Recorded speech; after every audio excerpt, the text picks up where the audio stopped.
अस्सलाम वालेकुम। अच्छा, आज हम कर रहे हैं 1429 कोड का यूनिट नंबर 2 और इसका फ़र्स्ट और सेकंड जो क्वेश्चन है इसकी डेफिनेशन है। ये आप पीछे एग्जांपल में इसकी जो डेफिनेशन दी हुई है वो आप देख के इसकी कर सकते हैं। और जो सॉल्व करने वाले इसमें हैं वो है क्वेश्चन नंबर 3। तो क्वेश्चन नंबर 3 से हम स्टार्ट करते हैं। तो क्वेश्चन नंबर 3 इसका इन्होंने दिया है, the fire chief for a small वॉल्ट्री fire department has. खैर ये सारी डेफिनेशन आप देख लीजिएगा, पढ़ लीजिएगा। और नीचे इन्होंने एक टेबल दिया हुआ है, इस टेबल को उन्होंने बोला है कि आपने सॉल्व करना है।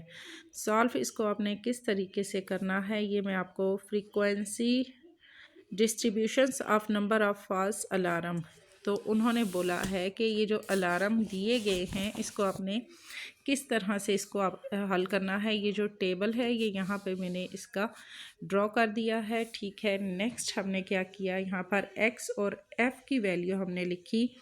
इसी तरह से टेबल बना के जितने भी इन्होंने अलार्म के नंबर दिए हैं इन सबको जब हमने प्लस किया तो हमारे पास टोटल बन रहे हैं 360, ठीक है। तो यहाँ 360 हो गया टोटल हमारे पास।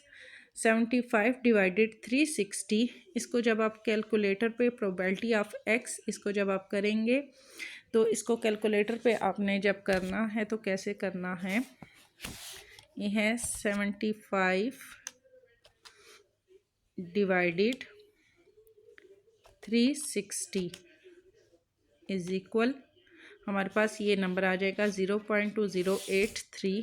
ये हमने यहाँ किया। सारे को आपने इसी तरह से सॉल्व करना है।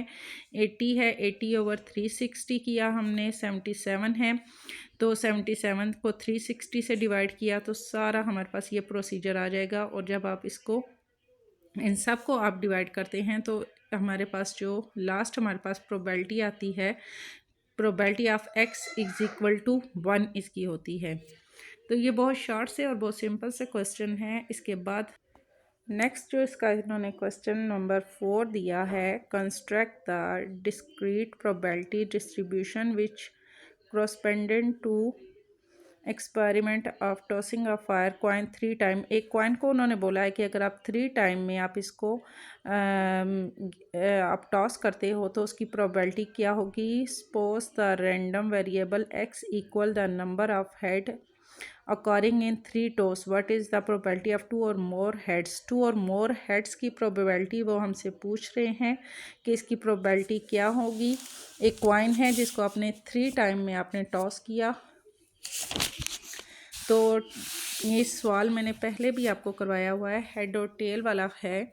इसकी सबसे पहले क्या करना है, आपने 3 दफ़ा, अगर हम कॉइन को 3 दफ़ा गिराते हैं और हेड की प्रोबेबिलिटी हमने डिफ़ाइन करनी है तो फॉर एग्ज़ाम्पल पहली बार हम 3 दफ़ा कॉइन को गिराते हैं तो हमारे पास तीनों बार ही हेड आता है, दूसरी बार हमारे पास 2 बार आता है, तीसरी बार हमारे पास एक बार हेड आता है, फिर टेल आता है, फिर हेड आता है। और 4 टाइम जब हम इसको करते हैं तो हमारे पास टेल आता है, फिर हेड और फिर हेड आ जाता है, ठीक है। इसकी ये आपने किस तरह से करना है, इसको आपने इसकी डेफिनेशन याद कर लेनी है या आपकी इसकी तरतीब याद कर लेनी है कि पहले 3 टाइम पे हेड आया, फिर 2 पे, फिर 2 बार, फिर 2 बार। इसी को हम नीचे अब अगर हम प्रोबेबिलिटी डिफाइन करते हैं टेल की, यहाँ पर 3 टाइम में हेड है तो यहाँ 3 टाइम में आपने टेल कर देना है। यहाँ पर 2 टाइम हमारे पास हेड आया तो यहाँ 2 बार टेल आपने करना है और टेल की जगह पे हेड आ जाएगा। यहाँ पर एक बार हेड है, टेल है, फिर हेड है, यहाँ पर पहले टेल, हेड और फिर टेल। इसी तरह यहाँ पर टेल और 2 बार हेड है तो यहाँ एक बार हेड और 2 बार टेल इसका कर देना है। तो सॉल्व इसको हम किस तरह से करेंगे, बोला है उन्होंने कि x को अगर आप इसको 3 टाइम में लेते हैं तो 3 टाइम में क्या करेंगे, 0 1 2 3 ये आपने लिखा। यहाँ नीचे इसका कुछ भी हमने नहीं करना, नो फाइंड करना है हमने इसकी प्रोबेबिलिटी। तो वहाँ यहाँ पर हमारे पास कितनी बार आया है, 0 हमारे पास कितनी बार आया है, एक बार आया है। यहाँ पर हेड 3 बार है, ये 2 बार है, यहाँ भी 2 2 और ये 1 बार हेड है और यहाँ पर हेड नहीं है तो ये क्या हुआ, 0 हुआ। तो 0 हमारे पास कितनी बार आया है, एक बार आया है।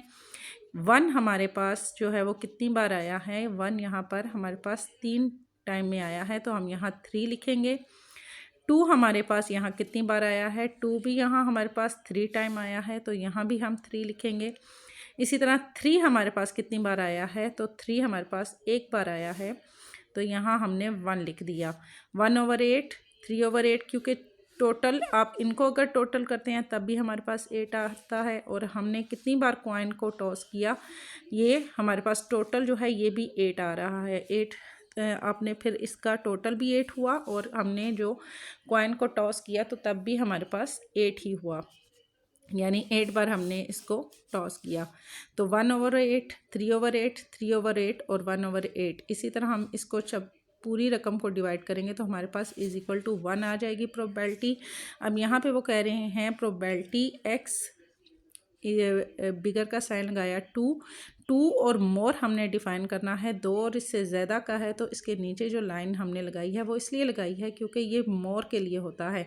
अगर 2 बार करनी है तो फिर हम 1 लगाते। अगर नीचे लाइन का मतलब है कि 2 और मोर, 2 से ज़्यादा की जो हमने प्रोबेबिलिटी डिफ़ाइन करनी है, तो तब ये वाला साइन आपने लगाना है। Is equal to probability of X is equal to 2 plus probability of X is equal to 3। ये 3 है, मैं भी आपको गलती से 2 था, फिर मैंने इसको 3 किया। तो x की 2 की x इज़ इक्वल टू 2 और x इज़ इक्वल टू 3, क्योंकि 2 और मोर हमने प्रोबेबिलिटी डिफ़ाइन करनी है, तो इसलिए x को हम पहले इज़ इक्वल टू के करेंगे, x इज़ इक्वल टू 3 करेंगे।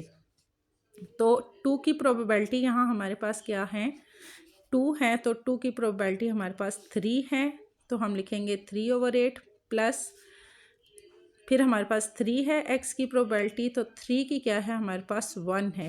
1/8 इसकी हमारे पास वैल्यू आ रही है, तो हम यहाँ लिखेंगे 1/8। अब 3 में 1 प्लस किया तो 4 और 8 दोनों कॉमन है, यहाँ पर 8 आ जाएगा। अब ये दोनों आपस में क्रॉस हो रहे हैं, 4 1 ज़ा 4, 4 2 ज़ा 8, तो यहाँ तक भी ठीक है, लेकिन मज़ीद आगे इसको आप क्रॉस करके करना जाए तो इसकी प्रोबेबिलिटी हमारे पास आएगी इज़ इक्वल टू 1/2, इसका आंसर आ जाएगा ये हमारे पास।